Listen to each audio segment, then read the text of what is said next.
Hello, good evening to all. This is Tushar कौशल।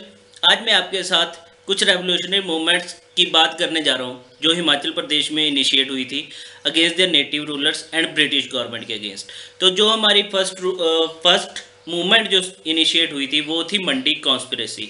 ठीक है, मंडी conspiracy वो 1914 टू 1915 में हुई थी। ठीक है, वॉज हेल्ड इन 1914 टू 1915।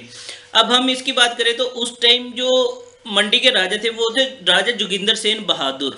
ठीक है, तो इनके जोगिंदर सेन बहादुर की काउंसिल ऑफ मिनिस्टर्स में अगर हम बात करें तो उनके एक वजीर थे उपाध्याय जीवानंद।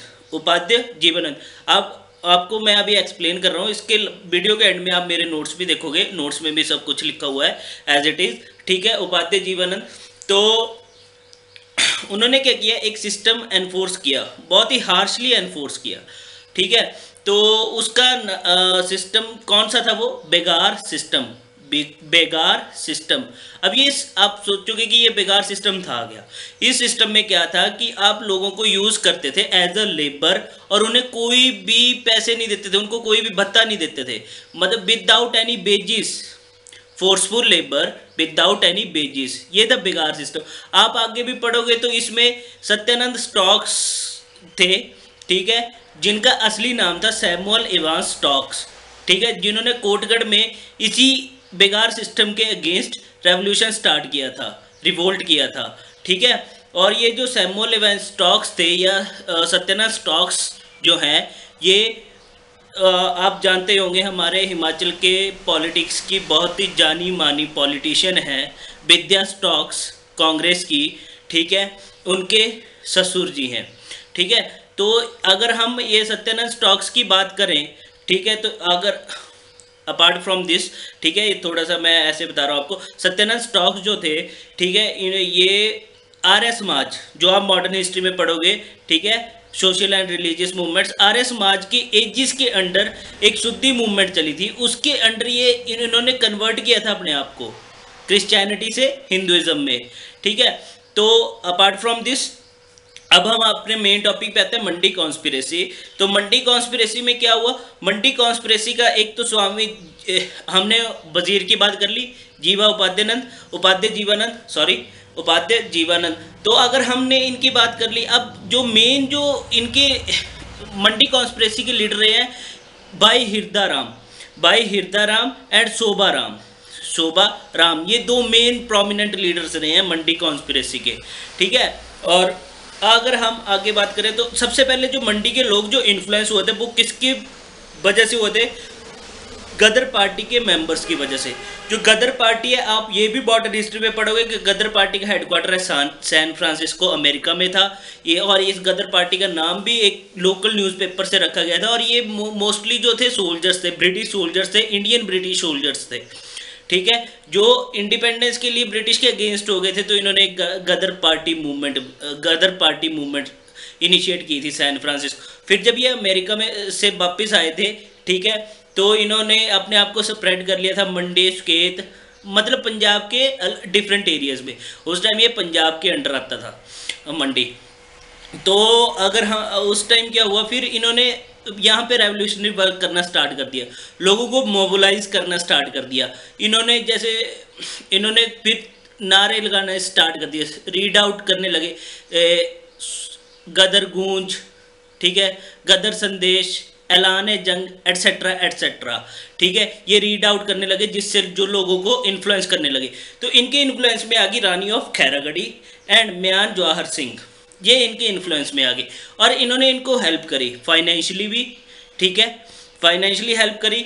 तो जब इन्होंने फिर सब कुछ डिसाइड हो गया दिसंबर 1914 में और जनवरी 1915 में सब कुछ डिसाइड हो गया कि कैसे कैसे क्या क्या ये स्टेप करेंगे। ठीक है, कि कैसे ब्यास ब्रिज जुड़ाएंगे। इसमें इन्होंने डिसाइड किया कि सुपरिटेंडेंट और वजीर जो थे मंडी स्टेट के, उनको मार दिया जाएगा। ठीक है, सारी ट्रेजरी लूट लेंगे और मंडी और सुकेत को अपने अंडर कर लेंगे, जहाँ से ये रेवोल्यूशनरी वर्क जो है कैरी आउट करेंगे पंजाब में। ठीक है, तो फिर क्या हुआ, but the main fact is that कि ये कॉन्स्पिरेसी जो है वो फेल होगी। ये जो कॉन्स्पिरेसी जो थी बिल्कुल फेल होगी। ये सिर्फ एक इंसिडेंट में सक्सीड हो गए नागचल्ला डाइकोटी में, नागचल्ला डाइकोटी में सक्सीड हुए। क्वेश्चन कई बार पूछा गया है कि नागचल्ला डाइकोटी किस मूवमेंट से रिलेट करती है, वो है मंडी कॉन्स्पिरेसी से, ठीक है।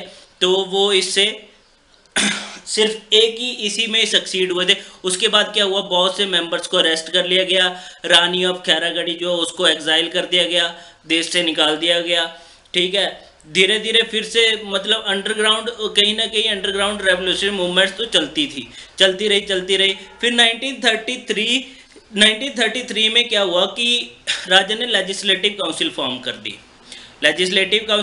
दी, बट उस लेजिस्लेटिव काउंसिल में क्या था, फिर से राजा के मनपसंदा बंदे ही रखे गए। राजा ने अपने मनपसंदा या अपने ही मेंबर्स को उसमें इलेक्ट किया, नॉमिनेट किया। और फिर जो उसकी एग्जीक्यूटिव काउंसिल थी उसमें लेजिस्लेटिव काउंसिल के 2 मेंबर आते थे, उनमें से 2 मेंबर से एक को राजा नॉमिनेट करता था, एक मेंबर जो था वो सारे जो लेजिस्लेटिव काउंसिल के मेंबर थे वो इलेक्ट करते थे, जितने भी मेंबर्स थे वो इलेक्ट करते थे। तो कहीं ना कहीं फेवरिज्म तो राजा का ही था, ठीक है।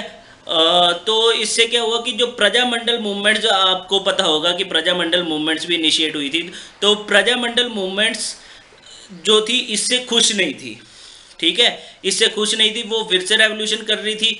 तो 1947 में क्या हुआ कि प्रजामंडल के मेंबर्स को अरेस्ट कर लिया गया।